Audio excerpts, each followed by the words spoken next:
Welcome to another update by RogueLoop, where AI meets real-world innovation. I'm Dr. J. Rogel.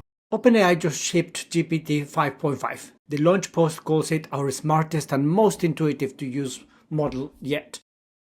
Right, they said that about GPT-5 and GPT-4.0 and GPT-4. At this point, smartest yet is less a claim and more a contractual obligation, it seems.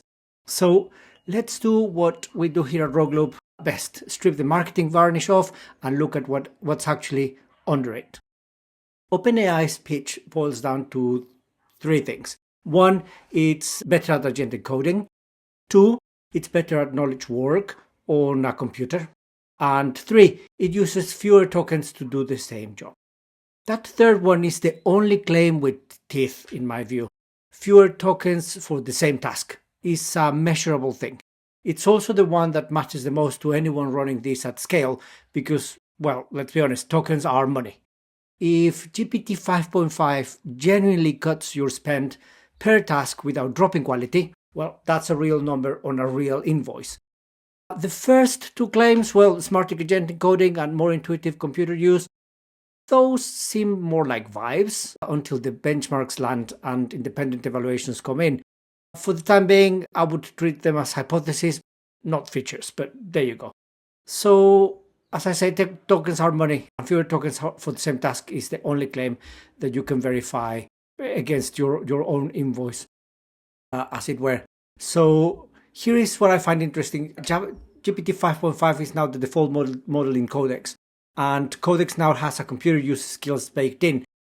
Clicking, typing, navigating, interfaces, the lot. Listen to that carefully. OpenAI is positioning Codex not as a code assistant, but as the surface where the model operates the computer for you. Coding is just the first muscle. The same loop, in other words, see the screen, decide, act, observe the result, is what you need for any knowledge work that lives across multiple apps. This is perhaps the same path set by Anthropic, by Claude's computer use, and Google's pushing with Gemini. We've now got three frontier labs converging on the same thesis. The idea is the new browser, and the agent is the new user. If you're a developer, the practical question isn't whether GPT 5.5 is better than Claude Opus 4.7, for example.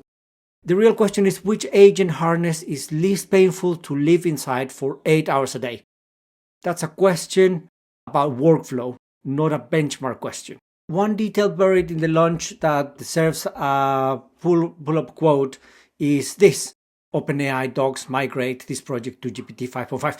You run that in Codex and it drafts your migration plan for your existing API integration. So that's great. This is small but it's telling. OpenAI knows model upgrades have switching costs. Prompt regressions, behavior drift, new failure modes. And so building a migrate my codebase command into the tool is them admitting that just point at the new model name isn't real advice. Whether it works well is a separate question. You let me know how it goes for you. But the framing of will help you move is the right one in my view. Expect every other lab to copy this within 6 months or even less, I would think. The bit that I'm most skeptical of is the GPT 5.5 is better at persisting across that loop than other models.